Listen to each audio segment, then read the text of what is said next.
ನಮಸ್ಕಾರ. ಒಂದೇ ಒಂದು ಯೋಚನೆ ನಮ್ಮ ಇಡೀ ಜೀವನವನ್ನೇ ಬದಲಾಯಿಸ್ಬಿಡೋಕೆ ಸಾಧ್ಯನಾ? ನಾವು ಏನನ್ನ ನಂಬ್ತೀವೋ ಅದೇ ನಮ್ಮ ಕಣ್ಮುಂದೆ ನಿಜವಾಗೋಕೆ ಸಾಧ್ಯನಾ? ಬನ್ನಿ, ಇವತ್ತು ಇದೇ ಥರದ ಒಂದು ಪ್ರಶ್ನೆಗೆ ಉತ್ತರ ಹುಡುಕ್ತಾ ನಿಜವಾಗ್ಲೂ ನಡೆದ ಒಂದು ಅದ್ಭುತವಾದ ಕಥೆನ ಕೇಳೋಣ. ಈ ಕತೆ ಶುರುವಾಗೋದೇ ಒಂದು ಆಸ್ಪತ್ರೆಯಲ್ಲಿ.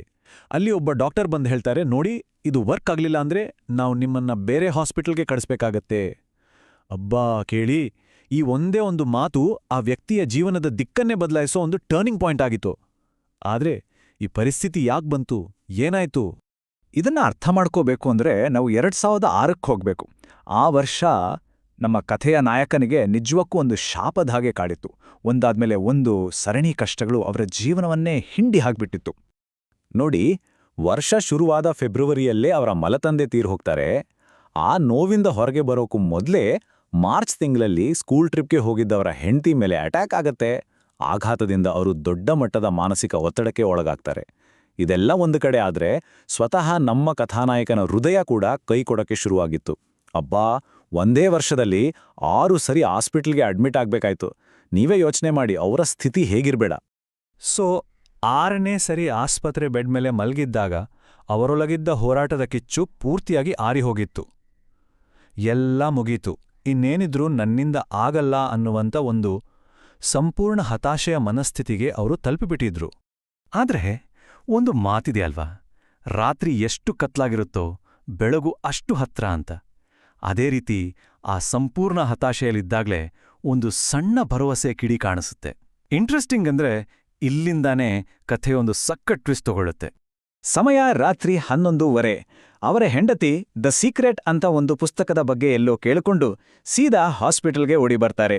ಅವರು ತಂದಿದ್ದು ಬರೀ ಧೈರ್ಯದ ಮಾತುಗಳನ್ನಲ್ಲ, ಬದಲಾಗಿ ಇಡೀ ಜೀವನವನ್ನೇ ಬದಲಾಯಿಸೋ ಶಕ್ತಿ ಇದ್ದಂಥ ಒಂದು ಹೊಸ ಐಡಿಯಾವನ್ನ. ಅವರ ಹೆಂಡತಿ ಬಂದು ಹೇಳಿಕೊಟ್ಟ ಮೊದಲ ಅಫರ್ಮೇಷನ್ ಅಂದ್ರೆ ನಮ್ಗೆ ನಾವೇ ಪದೇ ಪದೇ ಹೇಳ್ಕೊಳ್ಳೋ ಒಂದು ಪಾಸಿಟಿವ್ ಮಾತು. ಆ ಮಾತು ಏನಂದ್ರೆ, ನನಗೆ ಅದ್ಭುತವೆನಿಸುತ್ತದೆ. ಕೇಳೋಕೆ ಅದು ತುಂಬ ಸಿಂಪಲ್ ಅನ್ಸ್ಬೋದಲ್ವಾ? ಆದರೆ ತಿಂಗಳುಗಟ್ಲೆ ನೋವಿನಲ್ಲೇ ಮುಳುಗಿದ್ದ ಒಬ್ಬ ವ್ಯಕ್ತಿಗೆ ಅವರ ಮನಸ್ಥಿತಿಯನ್ನ ಬದಲಾಯಿಸೋಕೆ ಹಾಕಿದ ಮೊದಲ ಬೀಜ ಇದು. ಎರಡನೇ ಅಫರ್ಮೇಷನ್ ಇದೆಯಲ್ಲ, ಅದು ಇನ್ನೂ ಪವರ್ಫುಲ್ ಆಗಿತ್ತು. ನಾನು ಈ ಆಸ್ಪತ್ರೆಯಿಂದ ನಡೆದುಕೊಂಡು ಹೊರಗೆ ಹೋಗ್ತಿದ್ದೀನಿ.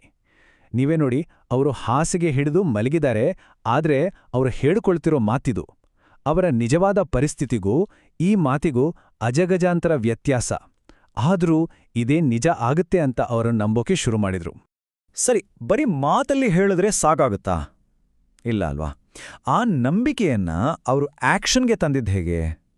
ಅವರ ನಂಬಿಕೆಗೆ ಅಸಲಿ ಪರೀಕ್ಷೆ ಶುರುವಾಗಿದ್ದೇ ಇಲ್ಲಿಂದ. ಮರುದಿನ ಬೆಳಗ್ಗೆ ಎದ್ದ ತಕ್ಷಣ ಅವರು 3 ಸಿಂಪಲ್ ಸ್ಟೆಪ್ಸ್ ಫಾಲೋ ಮಾಡಿದ್ರು. ಫಸ್ಟು, ಆ 2 ವಾಕ್ಯಗಳನ್ನ ಮತ್ತೆ ಓದ್ಕೊಂಡ್ರು. ಸೆಕೆಂಡ್, ತಾನು ಹೆಲ್ದಿಯಾಗಿ ಆಸ್ಪತ್ರೆಯಿಂದ ನಡ್ಕೊಂಡು ಹೋಗ್ತಿರೋ ದೃಶ್ಯವನ್ನ ಕಣ್ಮುಂದೆ ಸ್ಪಷ್ಟವಾಗಿ ಚಿತ್ರಿಸ್ಕೊಂಡ್ರು. ಥರ್ಡ್, ಆ ದೃಶ್ಯ ನಿಜವಾದ್ರೆ ಎಷ್ಟು ಖುಷಿ ಆಗುತ್ತೋ ಆ ಖುಷಿಯನ್ನ ಆಗ್ಲೇ ಅನುಭವಿಸಿದ್ರು. ಅಷ್ಟೇ, ಆ ಕ್ಷಣದಲ್ಲೇ ಅವರ ಮನಸ್ಸಿಗೆ ಒಂದು ಹೊಸ ಚೈತನ್ಯ ಬಂದಂಗಾಯ್ತು.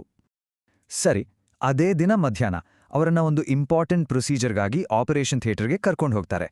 ಕಥೆಯ ಕ್ಲೈಮ್ಯಾಕ್ಸ್ ಈಗ ಶುರು. 90 ಜಸ್ಟ್ 90 ಮಿನಿಟ್ಸ್. ಡಾಕ್ಟರ್ಸ್ ಯಾವ ಪ್ರೊಸೀಜರ್ ಫೇಲ್ ಆಗ್ಬೋದು ಅಂತ ಭಯಪಟ್ಟಿದ್ರೋ ಅದು ಬರೀ 90 ನಿಮಿಷದಲ್ಲಿ ಯಶಸ್ವಿಯಾಗಿತ್ತು. ಎಲ್ಲವೂ ಬದಲಾಗೋಕೆ ಬೇಕಾಗಿದ್ದು ಅಷ್ಟೇ ಸಮಯ. ಆ್ಯಂಡ್ ನಿಜಕ್ಕೂ ಒಂದು ಪವಾಡ ನಡೆದಾಗೆ ಅವರ ನಂಬಿಕೆ ನಿಜವಾಗಿತ್ತು. ನಾನು ಈ ಆಸ್ಪತ್ರೆಯಿಂದ ನಡ್ಕೊಂಡು ಹೋಗ್ತೀನಿ ಅಂತ ಯಾವ ದೃಶ್ಯವನ್ನ ಮನಸ್ಸಲ್ಲಿ ಅಂದ್ಕೊಂಡಿದ್ರೋ ಅಕ್ಷರಶಃ ಅದೇ ರೀತಿ ಅವರು ತಮ್ಮ ಸ್ವಂತ ಕಾಲುಗಳ ಮೇಲೆ ಆಸ್ಪತ್ರೆಯಿಂದ ಹೊರಗೆ ನಡ್ಕೊಂಡು ಬಂದರು. ನೋಡಿ, ಅವರಿಗೆ ಸಿಕ್ಕಿದ್ದು ಬರೀ ಉಡಂಬಿನ ಚಿಕಿತ್ಸೆ ಮಾತ್ರ ಅಲ್ಲ, ಬದಲಿಗೆ ಜೀವನವನ್ನೇ ನೋಡೋ ದೃಷ್ಟಿಕೋನವನ್ನೇ ಬದಲಾಯಿಸಿದ ಒಂದು ದೊಡ್ಡ ಪಾಠ. ಇದು ಅವರ ಬದುಕಿನ ಒಂದು ಹೊಸ ಚಾಪ್ಟರ್ ಶುರು ಆದ ಹಾಗೆ. ಈ ಇನ್ಸಿಡೆಂಟ್ ಆದ್ಮೇಲೆ ಅವರ ಆರೋಗ್ಯ ದಿನದಿಂದ ದಿನಕ್ಕೆ ಚೆನ್ನಾಗ್ತಾ ಬಂತು. ಅವರು ತಮ್ಮ ಈ ಅನುಭವನ ಬೇರೆಯವ್ರ ಜೊತೆ ಹಂಚ್ಕೊಳ್ಳೋಕೆ ಶುರು ಮಾಡಿದ್ರು. ಆಗ ಅವರಿಗೆ ಒಂದು ಮುಖ್ಯವಾದ ಸತ್ಯ ಗೊತ್ತಾಯ್ತು. ಏನಂದ್ರೆ, ಇದು ಬರೀ ಡಾಕ್ಟರ್ಸ್ ಪ್ರಯತ್ನದಿಂದ ಆದದ್ದಲ್ಲ, ಅಥವಾ ಬರೀ ತಮ್ಮ ನಂಬಿಕೆಯಿಂದ ಆದ ಪವಾಡನೂ ಅಲ್ಲ.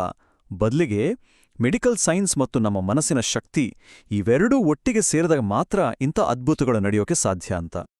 ಹಾಗಾದ್ರೆ ಈ ಇಡೀ ಕಥೆಯ ತಿರುಳೇನು? ಸಿಂಪಲ್. ನಮ್ಮ ಯೋಚನೆಗಳಿದೆಯಲ್ಲ, ಅವು ಬರೀ ಯೋಚನೆಗಳಲ್ಲ, ಅವುಗಳಿಗೆ ಒಂದು ಶಕ್ತಿ ಇದೆ. ನಮ್ಮ ಮನಸ್ಸಿನಲ್ಲಿ ನಾವು ಏನನ್ನ ಕ್ಲಿಯರ್ ಆಗಿ ಇಮ್ಯಾಜಿನ್ ಮಾಡ್ಕೊಂಡು ಅದನ್ನ ಸ್ಟ್ರಾಂಗ್ ಆಗಿ ನಂಬ್ತೀವೋ ಅದೇ ನಮ್ಮ ರಿಯಾಲಿಟಿಯಾಗಿ ಬದಲಾಗುತ್ತೆ ಅನ್ನೋದೇ ಈ ಕಥೆಯ ಸೆಂಟ್ರಲ್ ಐಡಿಯಾ. ಕೊನೆಯದಾಗಿ, ಈ ಕಥೆ ನಮ್ಮೆಲ್ಲರ ಮುಂದೆಯೂ ಒಂದು ದೊಡ್ಡ ಪ್ರಶ್ನೆಯನ್ನ ಇಟ್ಟೋಗುತ್ತೆ. ನಮ್ಮ ನಂಬಿಕೆಯ ಪವರ್ಗೆ ಒಂದು ಲಿಮಿಟ್ ಇದೆಯಾ? ಅದು ಎಲ್ಲಿ ಮುಗಿಯುತ್ತೆ ಮತ್ತು ನಮ್ಮ ರಿಯಾಲಿಟಿ ಅನ್ನೋದು ಎಲ್ಲಿಂದ ಶುರುವಾಗುತ್ತೆ? ಈ ಪ್ರಶ್ನೆಯ ಜೊತೆಗೆ ಇವತ್ತಿನ ಈ ಕಥಾ ವಿಶ್ಲೇಷಣೆಯನ್ನ ಮುಗಿಸೋಣ. ಯೋಚನೆ ಮಾಡ್ತಾ ಇರಿ.